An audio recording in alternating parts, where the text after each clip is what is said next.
이야기가 있는 클래식 음악 세계로 안내합니다. 정태양의 클래식이 빛나는 순간.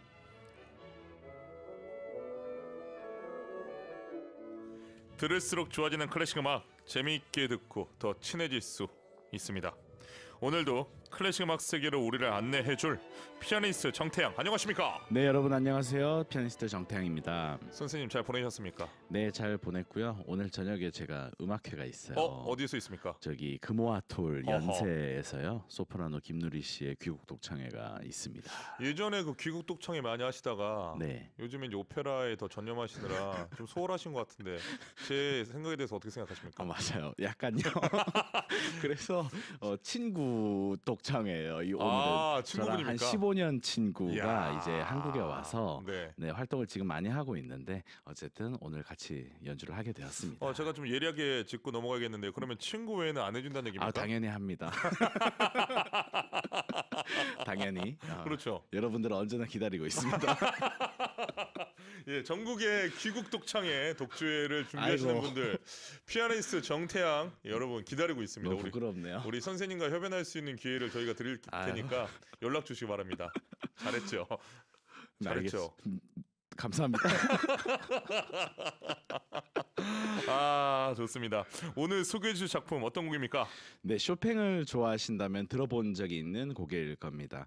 잔잔하고 평화로운 스타일의 곡과 화려하고 대규모 폴로네이즈가 이어진 곡인데요. 네. 저는 이 곡을 들으면요, 정말 귀족적이다 이런 느낌도 들고, 귀족적이다. 네, 이게 그냥 민속 춤곡인 폴로네이즈를 예술로 승화시켰다 이런 생각을 하게 되는데요. 네. 쇼팽의 안단테 스피아나토와 그랜드 폴로네이즈입니다.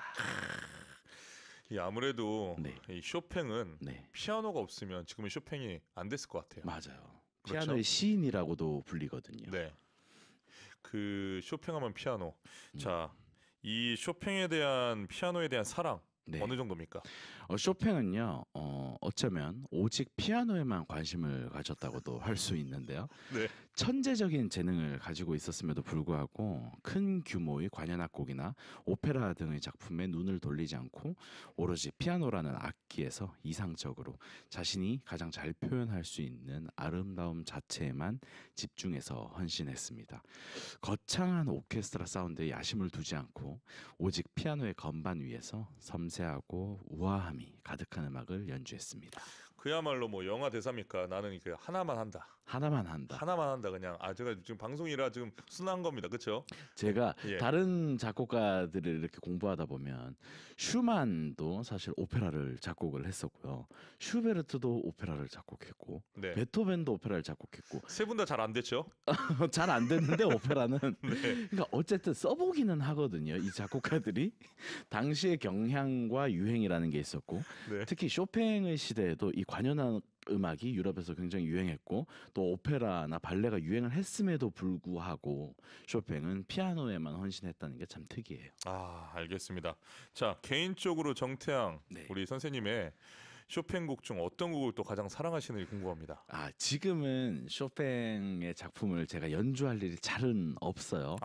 그런데 모든 피아노 치는 사람이 이 쇼팽과는 아주 어렸을 적부터 뗄래야 뗄 수가 없는 사이예요. 왜냐하면 그 어떤 시험이나 콩쿠르에서도 쇼팽을 요구하기 때문이에요. 그 피아노 학원에서도 그 이제 체르니 30번, 40번, 50번 한 뒤에 물론 100번부터 시작하지만 그 다음부터 이제 모차르트 들어가고요. 그다음 슈베르트, 베토벤 들어간 다음에 쇼팽 아닙니까? 쇼팽 꼭 쳐야 되죠. 네. 아주 그 쇼팽의 여러 장르가 있는데 뭐 연습곡도 있고 오늘 소개해드리는 폴로네이즈, 마주르카, 왈츠 뭐 여러 가지가 있는데요. 저는 쇼팽의 발라드를 되게 좋아하는 편이에요. 그래서 쇼팽 발라드 중에 4개의 발라드가 있는데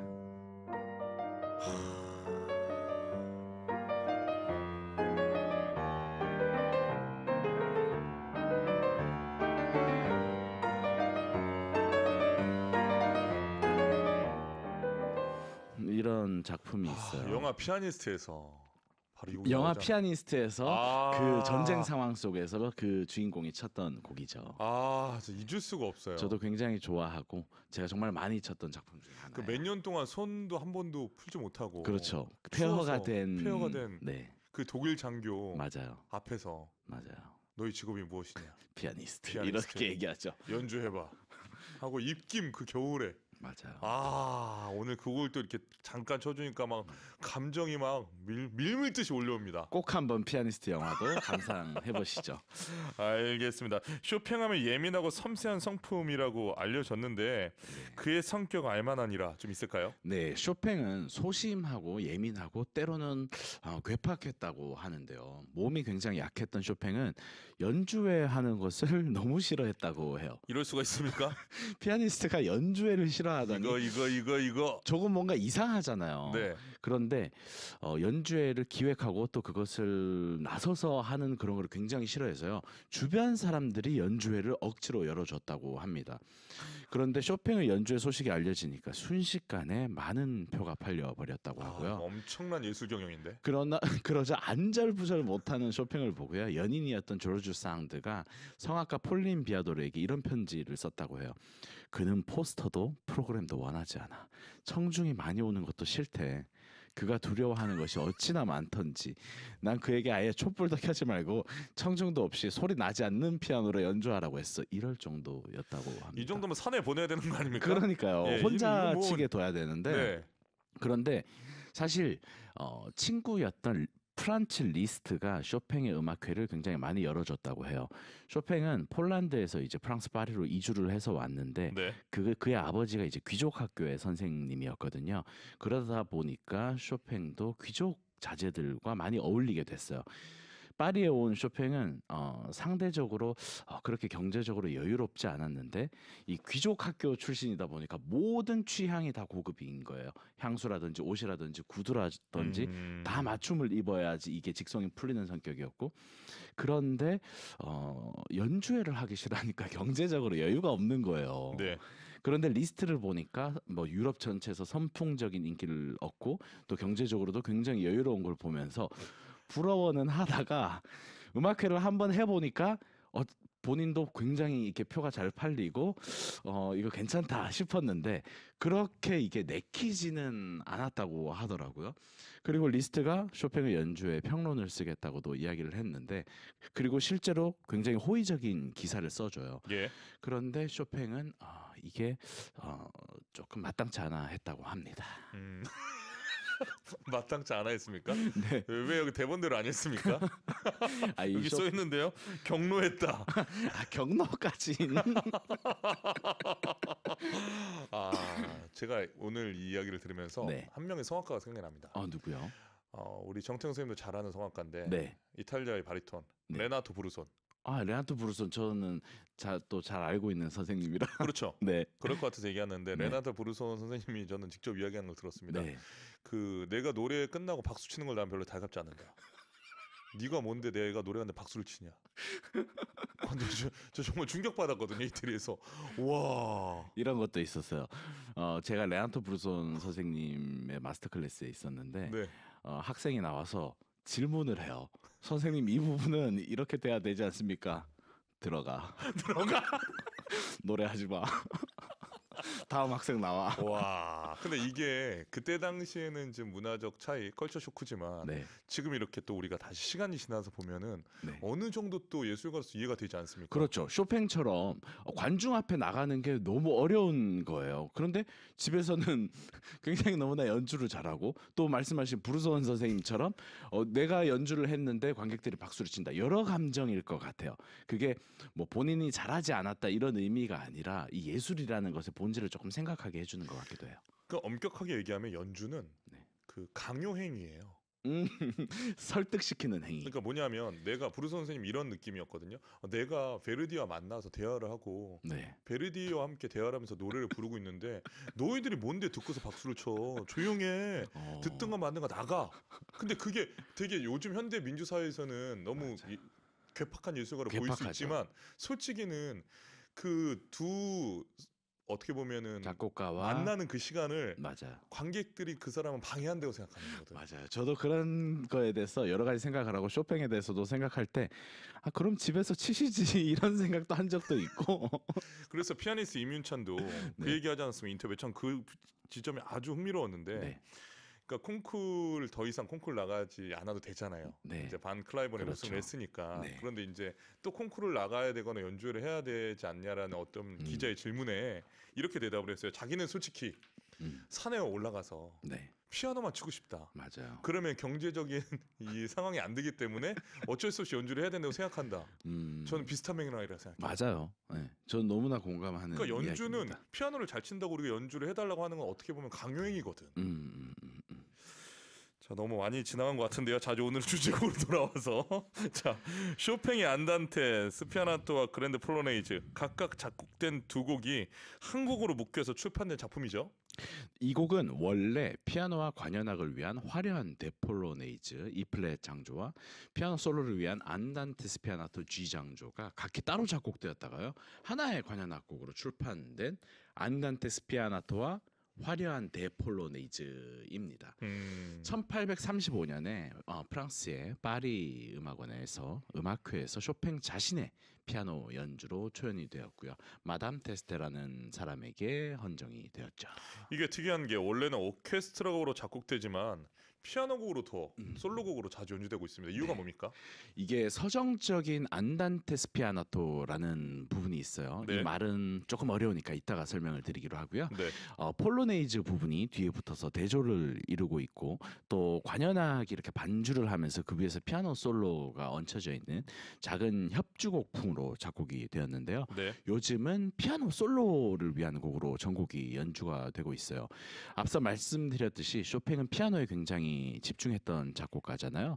그러다 보니까 오케스트라 반주의 비중이 너무 낮은 거예요. 그러니까 사실 없어도 화성이 충분히 피아노로 채워지고 있고 그렇다 보니까 요즘은 피아노 솔로로 연주를 많이 하고 있습니다. 쇼팽 본인도 피아노 솔로로 연주를 했다고 하고요. 그렇군요. 안단테 스피아나토라는 나타낸 말이 이 곡의 제목이 된 이유 있을까요? 이 안단테 스피아나토 그러니까 안단테는 느리게라는 말을 담고 네. 있고요. 스피아나토라는요. 우리가 땅을 평평하게 만들 때 그런 것을 이제 스피아나토라고 합니다. 그래서 이 곡에 처음을 들으면 약간 공감이 될 것 같아요. 왼손이 이렇게 시작합니다.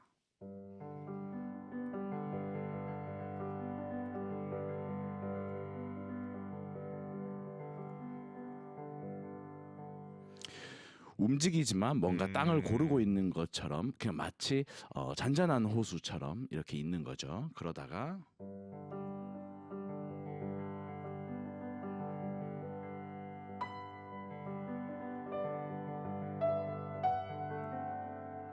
아름다운 오른손 멜로디가 얹혀져서 나오거든요. 저는 이 곡을 들을 때 뭔가 잔잔한 호수에 백조가 떠 있다든지 약간 그런 장면을 떠올리게 돼요.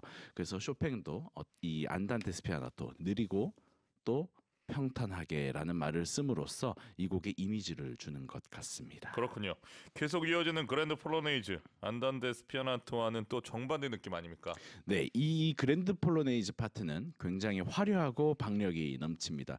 쇼팽이 그랜드 폴로네이즈 연주 앞에 안단테 스피아나토를 전주로 놓은 것은 그랜드 폴로네이즈를 좀 더 부각시키려는 의도였던 것 같은데요. 안단테 스피아나토가 일단 이렇게 끝나요.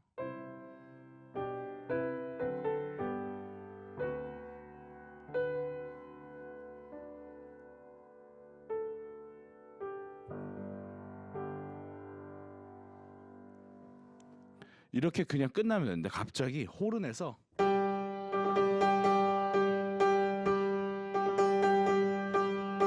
이렇게 새로운 섹션으로 들어가는 시작을 알립니다. 그래서 여러분들이 이것을 주의 깊게 들어주시면 좋겠어요. 아무래도 이 쇼팽이 네, 반전의 매력을 더 좋아하는 것 같습니다. 맞아요. 그렇지 않습니까? 왜 이렇게 대비되는 곡을 썼을까요? 이렇게 대비되는 것을 쓴 이유는요. 폴로네이즈라는 장르 자체가요. 굉장히 민속적인 장르예요. 네. 그런데 이것을 이제 귀족적으로 승화를 시키기 위해서 앞에 뭔가 말할 듯 말 듯한 아름다운 안단테 스피아노토를 붙여놓은 것 같습니다. 지금 방금 쳐주셨는데 폴로네이즈 리듬 어떤 박자로 이루어져 있습니까? 폴로네이즈는요. 네. 우리가 보통 알고 있는 왈츠 같은 것과 비슷하게 3박자로 되어 있어요. 네. 이렇게 자 3박자를 제가 연주해 드렸는데요. 이거를 조금 쪼개는 거예요. 이게 폴로네이즈의 기본적인 박자 형태입니다. 그래서 그랜드 폴로네이즈는 이 리듬 형태가 시종일관 반주로 나오는데요. 이 위에서 얼마나 아름다운 멜로디가 이제 얹혀져 있는지 그것을 여러분들 들어주시면 좋을 것 같고, 그리고 이 그랜드 폴로네이즈가 굉장히 길어요. 8분이나 되는데요. 어허. 무슨 말이냐 하면 폴로네이즈 리듬이 끝없이 반복된다는 이야기죠. 같은 요소가 계속 반복되면 지루하고 기계적으로 느껴지기 쉽기 때문에 연주자의 뛰어난 박자 감각이 필수적입니다. 그래서 피아니스트가 폴로네이즈 박자를 얼마나 감각적으로 연주하느냐에 따라서 곡의 느낌이 달라질 수 있습니다. 그래서 이게 같은 3박자 계열이라도요, 얼마나 다르냐면요, 왈츠 같은 경우에는 쿵짝짝으로 이루어져 있는데요.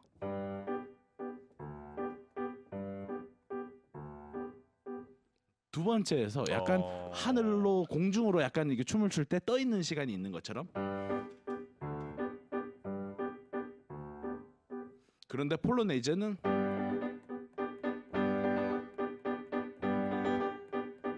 이런 리듬의 차이들이 있어요. 그래서 이것을 피아니스트가 얼마나 잘 읽는지가 중요할 것 같아요. 알겠습니다. 지금 감상 포인트를 그래도 대략적으로 말씀해 주신 것 같은데, 네. 이 박자감 외에도 쇼팽의 안단테 스피아나토와 그랜드 폴로네이즈 또 네. 감상 포인트 그 외에도 있을까요? 네, 그래서 오늘 저희는 오케스트라와 피아노가 함께하는 버전으로 네. 준비를 했는데요. 피아노가 혼자 친다면 어떨까 하고 상상을 해주시면 되게 좋을 것 같아요. 오케스트라 없이. 네, 오케스트라 반주가 굉장히 수줍게 붙어 있다고 해야 될까요? 네, 그냥 무슨 역할을 하는가 한번 재밌게 찾아보셨으면 좋겠습니다. 알겠습니다. 오늘 어떤 연주자입니까? 네, 크리스티안 짐머만과 카를로 마리아 줄리니의 연주로 준비했습니다. 알겠습니다. 이 크리스티안 짐머만을 또 지메르만이라 읽기도 하고, 지메르만이 예. 더 표준적인 표기라고 하더라고요. 그렇죠. 그래서 네. 행여나 또 헷갈리실까봐 제가 맞아요. 미리 한번 짚어드립니다. 네. 자, 오늘 정태영의 클래식이라는 순간에서 소개한 쇼팽의 안단데 스피아나토와 화려한 데 폴로네이즈 작품으로 22입니다. 피아니스트 크리스티안 지메르만, 카를로 마리아 줄리니가 지휘하는 LA 필하모닉 연주로 들려드립니다. 쇼팽의 안단테 스피아나토와 화려한 데 폴로네이즈 작품으로 22, 피아니스트 크리스티안 지메르만, 카를로 마리아 줄리니가 지휘하는 LA 필하모닉 연주로 감상하셨습니다.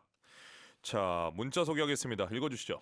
네, 진수정님, 곡에 대한 태양님의 설명을 듣고 곡을 들으니 아는 만큼 들리네요. 이 시간 너무 소중합니다라고 해주셨어요. 제가 봤을 때는 곡을 더 많이 쳐달라고 하시는 것 같습니다. 설명을 하면서 쳐라. 그러면 더 잘 들릴 것이다. 그렇습니다. 라고 해주시는 것 같습니다. 네. 네, 그리고 옹인유키님, 영롱하고 귀족 같은 지메르만의 연주 너무 좋아요. 어떤 분들이 그런 얘기를 하시더라고요. 저는 예를 들어서 지금 제가 피아노를 친 지가 시간이 많이 흘렀지만 쇼팽 음악의 전문가는 아니잖아요. 그런데 왜 오늘따라 겸손한 모습을 많이 보이시는 거예요? 저는 오히려 이제 뭐 어떤 가곡이나 오페라에 더 가까운 사람이니까요. 네. 그런데 쇼팽의 가장 중요한 점은 귀족 같음이라고 하더라고요. 우아하고 노블. 네, 또 어떤 점에서는 굉장히 예민하면서 그래서 지금 오인유키님 말씀해주신 게 정말 옳으신 말씀 같아요. 어떻게 본인은 어떻습니까? 선생님은 좀 예민한 편입니까? 저는 까칠합니까? 저는 까칠해요. 저는 굉장히 이렇게 나름의 사회화가 된 사실은 까칠함이죠. 하지만 노력하고 있습니다. 그러니까 우리가 그게 까칠함이라고 표현하면 까칠하다는 걸 워낙 나쁜 의미가 좀 내포되어 있어서 네. 그렇지만 이게 영어로 디테일하다. 디테일하다. 그렇죠. 그러니까 이 곡에 대해서 나의 주장이 고집과 주장이 있기 때문에 네. 디테일한 건데 그게 이제 말씀하신 대로 사회로 나가면 쟤 까칠해. 왜 저래? 그렇죠. 자, 김윤서님, 태양님 설명을 듣고 나니 3박자 부점의 멜로디를 의미 있게 알아듣고 있습니다. 이건 뭐 대단한 교육 아닙니까? 네, 이 모든 게 그냥 쿵짝짝이 아니라 쿵짝짝도 있고, 쿵짝짝, 쿵짝짝도 있고, 쿵짝짝도 있고 여러 가지를 발견하시는 게 좋죠. 마치 그 하늘을 올라가듯이 아까 그 표현이 맞아요. 순간 저는 그 하울이 움직이는 성에서 하울이 그 하늘 날아갈 때 생각이 들었어요. 저는 어떤 생각을 항상 하냐면 왈츠 오늘은 왈츠가 아니었지만은 왈츠에서는 특히 발레리나가 탁 떠서 하늘에 있는 순간을 떠올려요. 그게 이제 영화에서 우리가 발레리나 분들께서 이렇게 되게 오래 그 하이라이트 잡아서 오래 떠 있는 것처럼 보이잖아요. 슬로우 모션으로. 근데 막상 극장에서 보면 굉장히 빨리 떨어지기 되게 때문에. 짧아요. 자, 3046님 힘든 요즘이었는데 아름다운 연주를 들으니 기분이 좋아지네요. 좋은 음악 들려주셔서 감사합니다라고 보내주셨습니다. 네. 오늘 정태영의 클래식이라는 순간, 쇼팽의 안단테 스피아나토와 그랜드 플로레이즈 소개했습니다. 다음 주 어떤 작품입니까? 다음 주도 비밀로 하겠습니다. 요즘 그 비밀이 많네요. 그러니까요. 그 삶에 비밀이 많습니까? 아니요, 없습니다. 비밀로 하고 왜냐면 솔직히 말씀드릴까요? 네. 이게 몇 주치씩 작가님한테 보내잖아요.